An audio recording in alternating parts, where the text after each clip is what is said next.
Today is May 16th. Welcome on into Daily Cards Live here on ClaibsOnline.com, presented by Munganast, St. Louis Acura, and Royal Banks of Missouri. I'm Joe Roderick, joined alongside by Bob Ramsey. Rammer, no baseball tonight on this Monday as it's going to be raining in Queens, and the Mets have already decided to postpone today's game. Doubleheader tomorrow. Yeah, because of getting out of St. Louis late, that probably really does help the Cardinals a little bit to get a day of rest the bullpen. That they got that huge right-hander closing games now who pitched last night, and so they'll be able to rest him. He needs to get his own glove though if he wants to go back out there on the mound. Word was that was Verhagen's glove that he was out there using yesterday. But yeah, so no baseball to talk about tonight. We'll get to the doubleheader tomorrow. It was just a fun day of baseball yesterday. I know it was a capacity crowd on Saturday for that 4-0 win. And then yesterday you're in the spotlight. You're ESPN's game of the week. When you look at the broadcast and what they were, it was meant for people that didn't know about the Cardinals and kind of breaking down the team. So I think as a diehard fan, maybe you didn't enjoy listening to the broadcast that much, but the Cardinals, they put on a show in front of the national audience. Yeah, it was pretty good. And you have a better balance than I do of analyst/fan. After all those years of no cheering in the press box, it's hard for me just to be put on the fan hat. But that's why I like you've got great balance and kind of getting all those things. The national audience doesn't impress me. The game did. And putting the ball in play and making things happen, getting good pitching. This is a manic depressive team. You come out of a game and you're going, oh my God, we're never going to win. We're never going to get a hit. We're never going to close out a game. And the next day, you lose 2-0 or 4-1 or whatever. And then the next day you get 18 hits and score a dozen runs. There's no real even keel right now with this ball club. No, but what is, I think, very apparent is that if you are a left-handed pitcher and you throw fastballs, Cardinals are going to hit the hell out of you. I think that is. When you have to do this and this if you want a chance. When you are a lefty throwing fastballs to Goldschmidt, Arenado, Yepez, and Pujols, it's Chuck and Duck time, and that's what we saw yesterday in that game. I don't know how many more are out there or what the probables look like for the rest of the season, but I think we have that formula down, and it was really fun to watch and see just kind of the parade on through. But as you know what, you talked about it last week, and when you looked at last week's forecast, and we saw just how hot it was going to be here in St. Louis, and you said it that Goldschmidt was going. This is where he starts to thrive, and it's I guess it's science. I guess that's the only way to kind of explain it. Is psychiatry science? It was real hot, and Goldschmidt hit the ball hard, just like we're used to seeing him do the past few years as a Cardinal. Yeah, and the other thing I said, keep an eye on, I was kind of warning about it, was Yepez, that the Giants would have his number. Now, he didn't mash a bunch of homers, but I thought he handled himself real well all weekend, didn't you? Yeah, he almost put one out yesterday. He did. He came real close to hitting another home run yesterday in that game, and that's something I brought it up when on lunch with Claibs and Joe earlier today. I brought up the fact that you were talking about seeing Yepez a second time through and how the Giants would handle him, and Claibs stopped short of any comparisons to a young Albert, but you are seeing a big right-handed hitter that's hitting the ball real hard. And I think he has just become a sponge off of all of those big hitters around him. And you really love to see that. Yeah. Their swings, the way they hit is a little bit different, where Albert, as a Cardinal, is going to hit 330. Yepez, that might not even be a 300 hitter. He might be. I don't want to say absolutely, but it seemed like Albert made better contact from day one. Having said that, Yepes might be just more of a product of his generation. Yeah. Yeah, you know what? Hitting 330, Rammer, that's not sexy anymore. That's It is to nobody. me. Yeah, nobody Turns wants me to see on. that. Man, But I mean, you know, hit 330 with 50 doubles, and I'm fired up. we do know, though. I mean, Yepes is a huge fan of Miguel Cabrera. That was his boyhood hero. So Yeah, maybe that is kind of in his makeup as a player. Maybe that is who maybe it he wants is. to emulate. Which, I mean, you're talking 330. I mean, Miguel Cabrera, career 300 hitter. So that would, you know, hopefully Sure that would. is the case. Yeah. And now looking around the rest of the lineup, you know, I think the postponement today took Ali Marmol off the hot seat, because I don't think you could logically have played O'Neill tonight. You had to have Donovan in there. You got to play Sosa, and you got to play Pujols.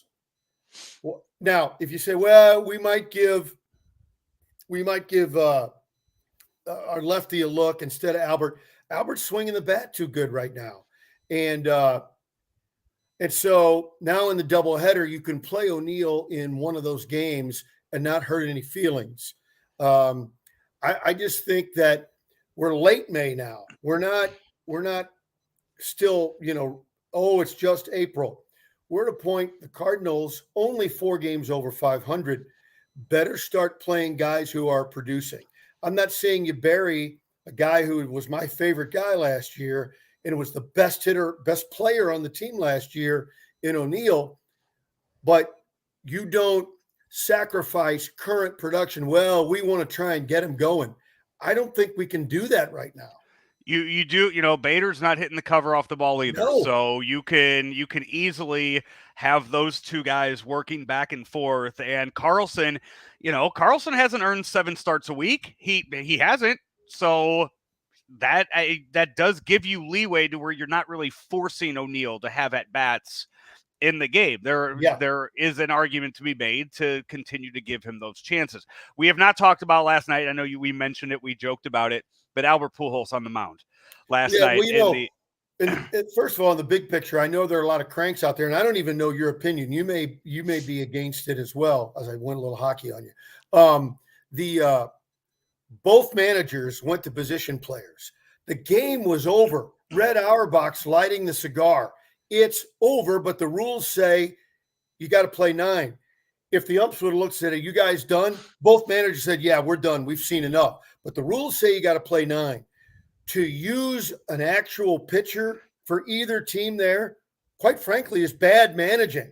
So for the cranks who say it's a bad look, absolutely wrong, completely wrong, no chance you know anything about what you're talking about. Now, that's from the actual real baseball look at it.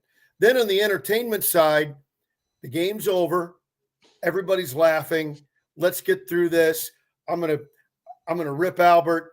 I'm gonna get Gonzalez. I mean, it was fine. There's nothing wrong with that. I said it last week. I was upset last week when Kevin Cash and the Rays used Brett Phillips while the Angels were throwing a no-hitter. I was upset with that just because it made the game longer when you had a guy going for history. I was upset about it in that case. Any other instance of it, I absolutely love when position players pitch. And you know what? Hilarious. The more comical the player, the better it goes. Yes. I mean, go all the way back to when Mark Grace pitched for the Diamondbacks and was up there imitating Mike Fetters back in the day. That was comedy genius right there. That was gold.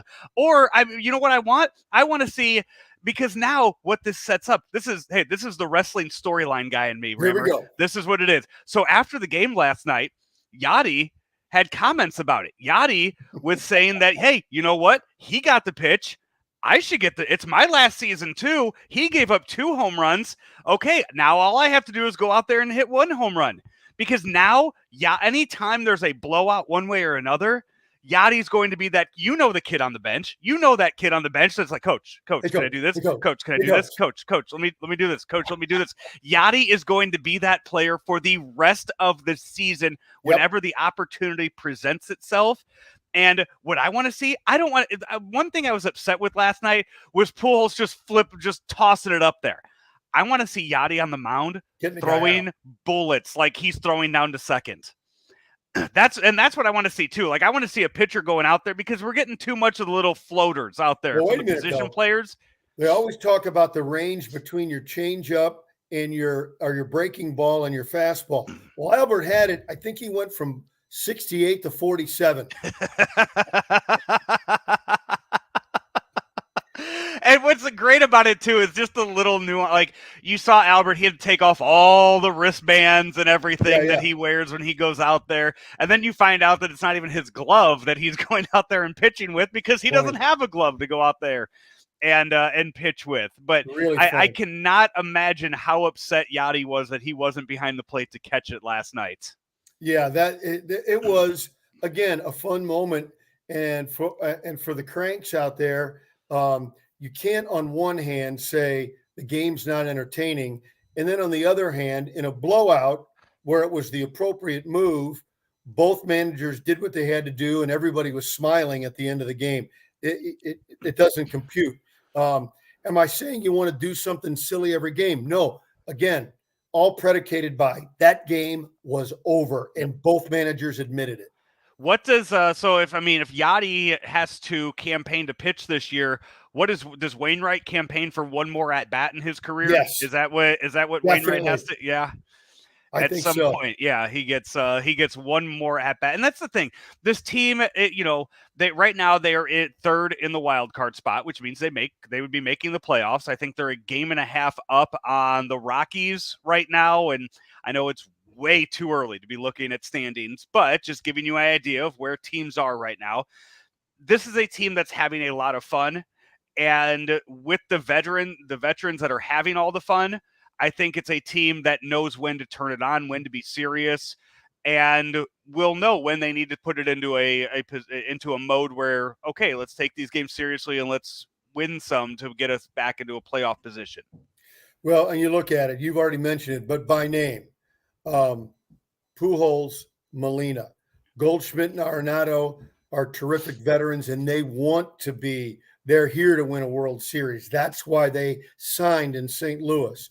And then you've got the young guys, the other five positions that are, they're bringing the energy to the game. So, and then you've got Wainwright and Michaelis leading the pitching staff, Steven Matz too, and then young guns in the bullpen. So you think on paper, you've got the kind of mix you want. Now it's time to produce. And we will see how they produce over the next 3 days. 4 games in New York, a doubleheader tomorrow against the Mets, starting at 2:10 Central Time for the first of 2 games. Have not seen what they plan to do with the rotation and who pitches what game. Have not seen that come through just yet. But when it does, we will we'll have a show tomorrow, and we will let you know what they have to say. Be interesting. We'll talk about it tomorrow to see if there's any repercussions from the last time the Mets were in St. Louis and how that ended. I guess we'll find out pretty soon tomorrow how things are still lingering, if any. I'd be surprised. Possibly are. As long as the Cardinals don't hit anybody, I think we'll be fine. I would think so. Yeah, you would think that would be the case. Hey, as always, we are brought to you each and every day by Munganat St. Louis Acura and also Royal Banks of Missouri. Royal Banks of Missouri, of course, but as you know, a couple of years ago, we expanded to the east side to Jerseyville and Granite City. And in the last year, Royal Banks has moved to several branches in Northeast Missouri. And everywhere you go, it feels like your neighborhood bank at Royal Banks of Missouri. When's the next 2-man game, Rammer? 2-man game should be tomorrow. Playoff preview time. Matt Rocchio and myself talking about one of the most improbable Game 7 upsets, Dallas over Phoenix, and what it means for Dallas, and should Golden State be frightened? All right. Check out that and another edition of Daily Cards Live. Also already up. Claibs and I earlier today, the lunch show, that's available wherever you find your podcasts as well. For Bob Ramsey, I'm Joe Roderick. Talk to you tomorrow right here, Daily Cards Live on ClaibsOnline.com. At St. Louis Acura, new inventory is arriving daily, both new and pre-owned. Our buying team adds a higher level of personalized service that others can't match. We sell over 100 pre-owned vehicles monthly, and many of these are matched by our buying teams in Missouri and Illinois. As new Acura production ramps up, be one of the lucky ones to try the newest Type S models now available. Performance has never been so stylish and comfortable. St. Louis Acura remains committed to becoming better than ever for you.